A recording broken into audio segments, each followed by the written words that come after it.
Director Vantessa Auric of the Kelvash Trade Assembly had exactly one requirement when she requested a personal escort for the Halvern Orbital Summit. Someone who would not embarrass her. She had run trade negotiations across 11 systems for 22 years, and in that time she had developed a very specific allergy to security personnel who postured, who flexed, who made diplomacy look like a threat display. She wanted competence. She wanted silence. She wanted someone who could stand in a corner for 6 hours and never once become the story. The Coalition Placement Office reviewed her file and assigned Corporal Dennett Rios.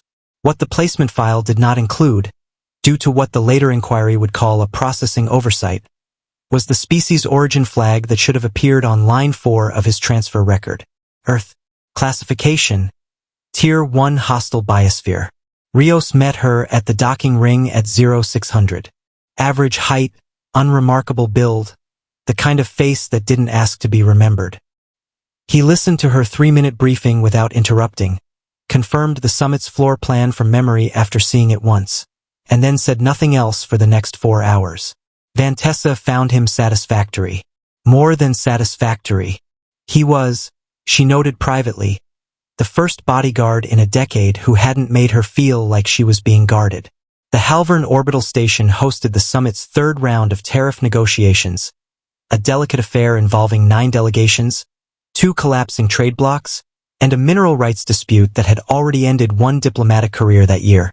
It was, by any measure, a room full of civilized tension, the kind resolved with words, not weapons, which was why no one anticipated the cargo breach.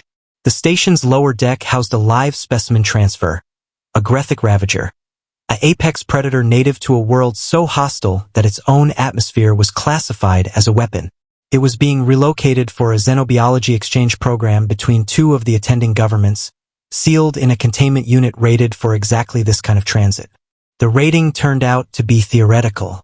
A coupling failure at the 0900 mark released the Ravager into the connecting corridor, the same corridor that fed directly into the diplomatic concourse, currently occupied by 31 delegates, 6 aides, and 1 director who had just stepped out for air. Station security responded in 11 seconds. It was not fast enough. The Ravager was already in the concourse. Rios was between Vantessa and the creature before she had finished turning around. The Grethic Ravager hunted by a threat assessment protocol documented across 40-plus recorded encounters. A rapid 3-second evaluation followed by an immediate strike. Every xenobiologist on the station agreed on this. The Ravager did not deliberate. It didn't have to. Nothing it had ever encountered gave it a reason to. It looked at Rios for 11 seconds.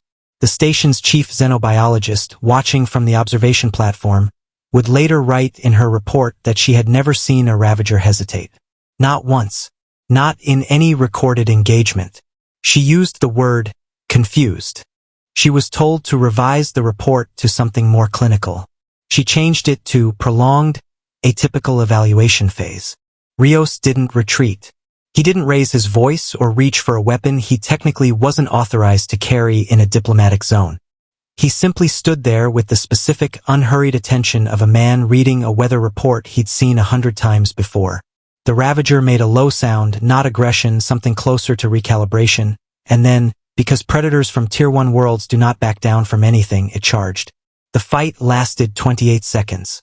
When it ended, the Ravager was pinned against the corridor wall, and Rios had a torn sleeve, a bleeding knuckle, and the mildly inconvenienced expression of a man who just missed his train.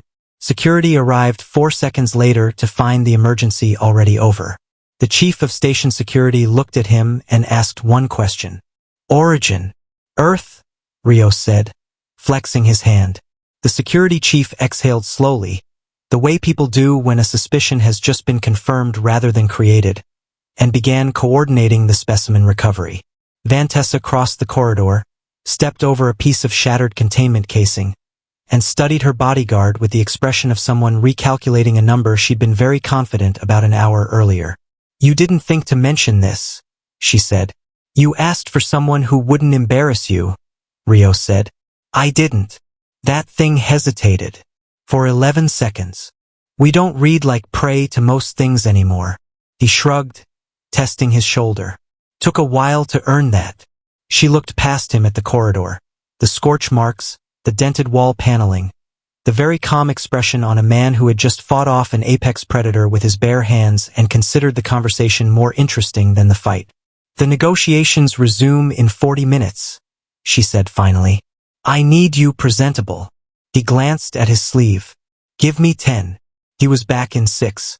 The summit concluded 2 days later with all 9 delegations still speaking to each other, which the Assembly's own historians noted was a first. Director Vantessa Auric filed a commendation for Corporal Rios's conduct, citing exceptional composure under threat. She attached a second, shorter memo to the placement office. It read, in full,